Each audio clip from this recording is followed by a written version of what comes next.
What's up mga kapares? Ito nga pala yung ating day 2 sa pag-vlog as a Pares vendor. So bago lahat gusto ko shoutout si Daniel Activen, Chris Ian Ventura, at si paring Jennifer Elston. No? Maraming salamat mga kapare sa pag-support sa akin pag-vlog. Then dito naman, kumakain na yung mga estudyante, uwian na nila actually pero nagutom sila at kumain nila. Then after nyan, pumunta na ako sa pamilyang bahay ng Agno para syempre pumuesto bago tumilim. Then ito nakapwesto na ako kasama ko sila pare magpapansalan at kumamoy pa nga siya.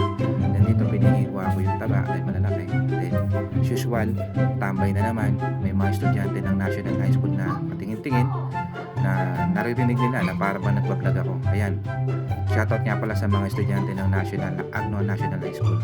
Then ito nakakuha na ako ng first customer. Ito si paring mag-fishball. Then ito, pwesto na ulit tayo. Gabi-gabi, waiting tayo ng mga customer.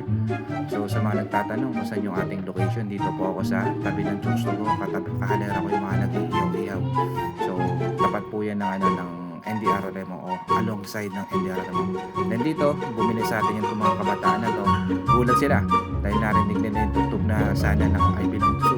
Sabi nila, nagutom, nagpares, nasaktan. So shoutout sa mga to, sa mga tropa natin na to.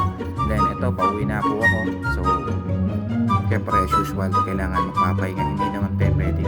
Puro trabaho na lang, puro pagkana po yan. Kailangan din natin magpahinga. Yun lang, maraming salamat. Thanks for watching. So please like, share, and comment sa video na to.